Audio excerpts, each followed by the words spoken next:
word sectioned, it doesn't sound very nice, does it? It doesn't sound very pleasant. Just even that word. That word just makes you want to shiver.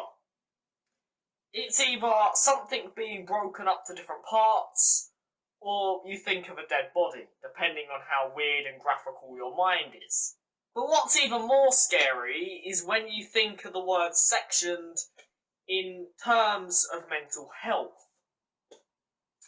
When you use the phrase, someone has been sectioned, the first thing that comes into your head probably is insane, they've got severe mental health illness, they're not okay. I'm not saying that's the right things to come to your head, but they're probably some of the few things that pop in your brain when you think of being sectioned in mental health. However, does that opinion, does this frontal, view that society has created around what being sectioned is true? Can we believe in it?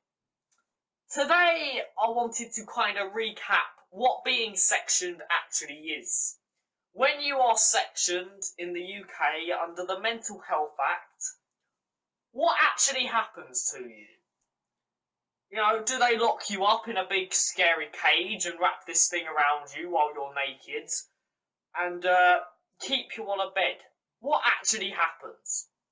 Because I think a lot of people get very confused. A lot of people get very worried when they hear this word. And I think they think that people who have been sectioned are treated horribly, or they're treated in a way they shouldn't be treated. Today I wanted to clear that up.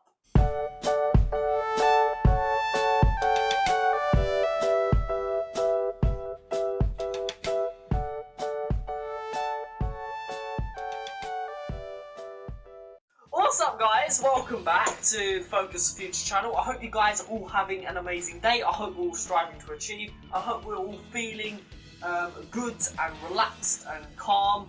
I can't say that's how many of us are going to feel during these dramatic times, but I hope we are. Today I wanted to recap being sectioned, what it means, why do people get sectioned, how they're treated.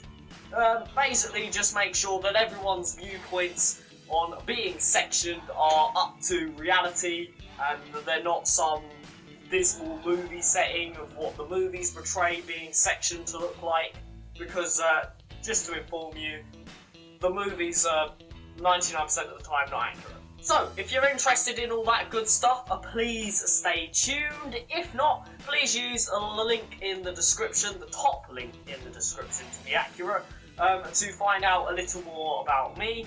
But apart from that, let's jump into this video. Also, if you're new here, if you haven't seen me before, if you don't know what this is, please check out my website that is linked below on my social medias to find out what this organisation and brand is all about.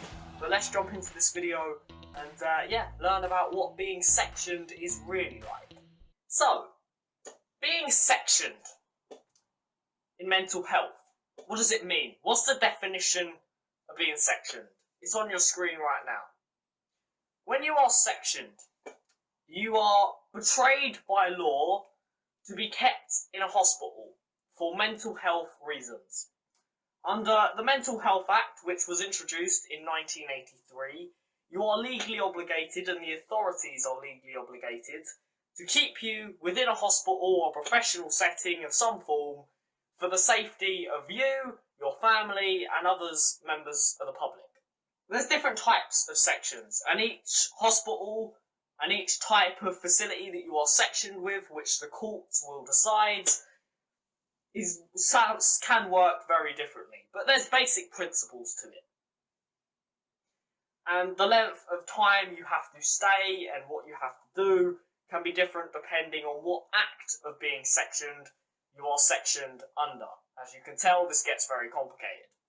Now, people don't just get sectioned for no reason. There is a very intensive process an individual has to go through before a professional, well actually several professionals and the courts, decide that it is best for an individual to be sectioned under the Mental Health Act. These things do not happen overnight.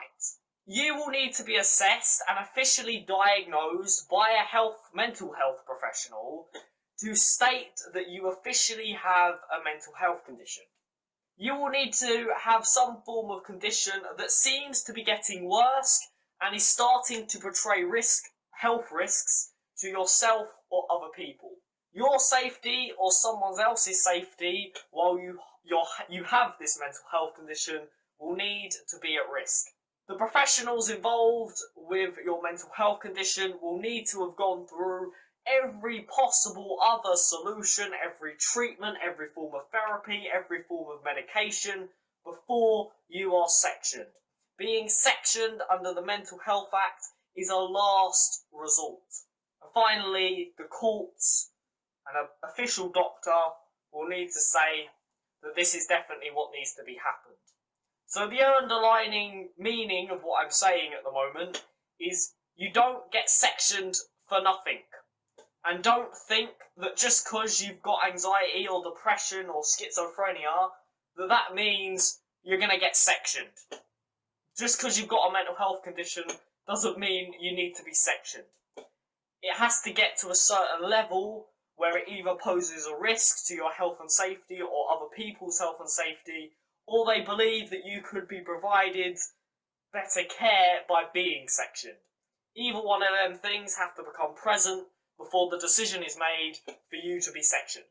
I will put an example story on your screens right now of someone who has been sectioned and a story behind it. Now, when you go through this process, there are different levels of being sectioned. There's different types of being sectioning, as I would say. And it's not just overall being sectioned, there's different parts to it. So you can be sectioned under Section 2. This means that you have been identified to have a mental health disorder that has been considered by a doctor to pose some risk. But there's still no official evidence to prove that you 100% need full sectioning. So you're only sectioned under Section 2. This means you will be detained in a hospital for a short period of time, normally up to 28 days, but that can be extended depending on what professionals think is necessary and the court agrees with.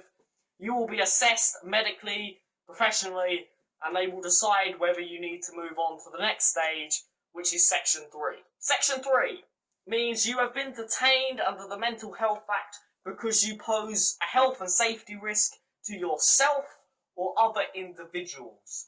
You can be detained for a lot longer period of time in a hospital for this, and there's no actual certain amount of time you can be detained. This will be agreed with the courts and professional as you go through the process.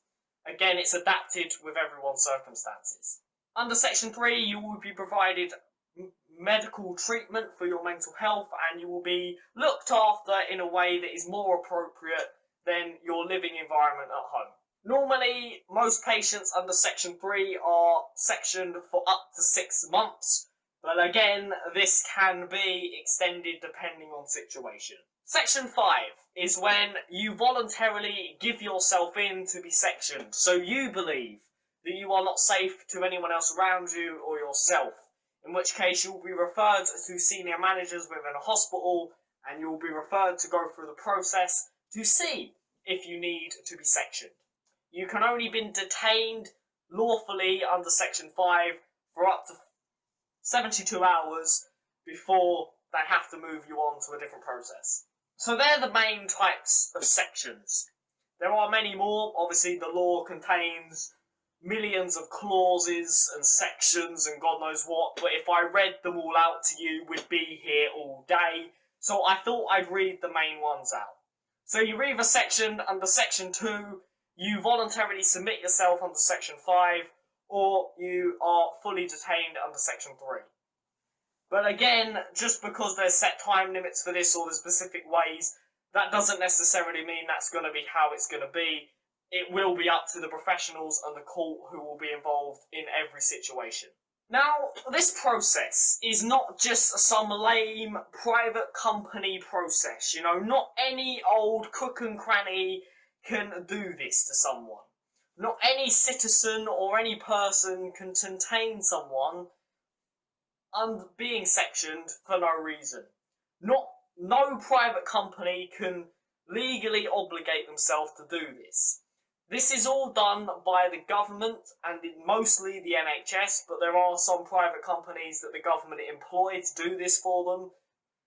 So what I'm trying to say here is this process is extremely, extremely professional and generally very complicated. Again, you are not going to get sectioned for nothing. There is a very huge, big process. Several people have to approve for you to be sectioned. It doesn't just happen overnight. This is all scripted in law. If professionals don't follow the specific procedures and protocols, they legally could be charged for the mistreatment of another human being. During this process, you'll be given your own ambassador. You have rights. You can stand trial. You can argue against it. No matter how severe your mental health condition is, there are still rights that you have. Let's forget these rumours that if you're sectioned, that's it, you're sectioned, you have no rights, you have nothing. They lock you in a cell and they wrap you up in cotton wool and that's it. It doesn't work like that. When you are sectioned, you will be treated. You will have mental health, physiotherapists, psychologists, care nurses who will look after you. And it's not necessarily a bad thing that you've been sectioned. People don't, it's not like jail. You know, when you're in jail, you're put in jail because you've done something wrong and you need to reflect on it. In this situation, they're not putting you there because you're being punished. They're putting you there so you can get the treatment, the care that you need. They're trying to protect you. They're trying to care for you. They're trying to make sure that once you're unsectioned, once you come out of this, you can live the best life possible. You will be fed every day. You will be looked after every day. You will have family visitors as often as the professionals see it as needed. You will have legal ambassadors. The chances are you'll have a social worker. There will be many people involved to make sure that your rights, your liberties, and everything you stand for are protected. But most importantly, you maintain independence. But more importantly over all of this is, I think the main message of this video really, is being sectioned is not a bad thing. It's not a negative thing. It's not something to be like, well, if I'm sectioned, I'm insane, or I'm irrelevant, or society doesn't want me there because I suffer from a mental health condition. For example of this, relatives and family members have a massive say in how your treatment goes forwards, what happens during your care, and can make legal and personal decisions on your behalf to make sure that you have the best life and the best care possible. Again, these things don't happen overnight. And as much as the word detained is used, I wouldn't really say that you are detained. Yes, legally you won't be allowed to do certain things for your own protection, but it's not really being detained. It's protecting you. The government is protecting you. The government wouldn't do this and fund so much money into this system if there wasn't benefits for it. Now, yes, this process does have negatives. I'm not saying that, and I'm not saying this process is perfect because I've never been through it. There's definitely going to be flaws. There's flaws to every system on planet Earth.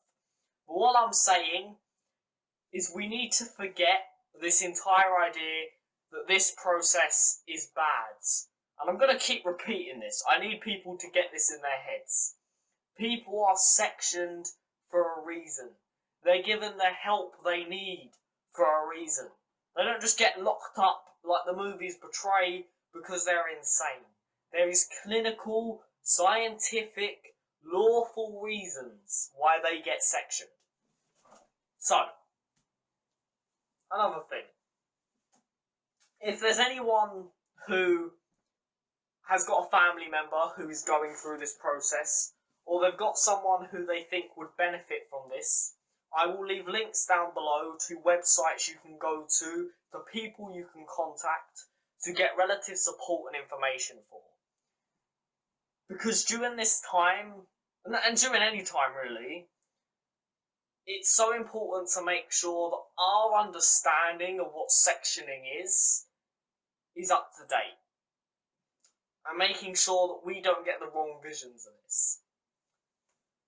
Anyway, I just wanted to cover this. I just wanted to go over this. I think it's an important topic. It's important for people to understand that, you know, people don't just get locked up in a hospital and never let go. They do get let go. They are treated properly. Because, again, there are general people who actually go through this. So if you found this video useful, please leave a comment down below to tell me how you found it useful. Also, leave me any suggestions of any other areas of mental health you want me to cover. It's always interesting to see what other people are thinking. If you've got any ways I can improve content, or any ways I can improve my website, or whatever it is, please let me know. But apart from that, I hope you're all well, I hope you're all safe, and I'll catch all you dudes next time. Bye-bye.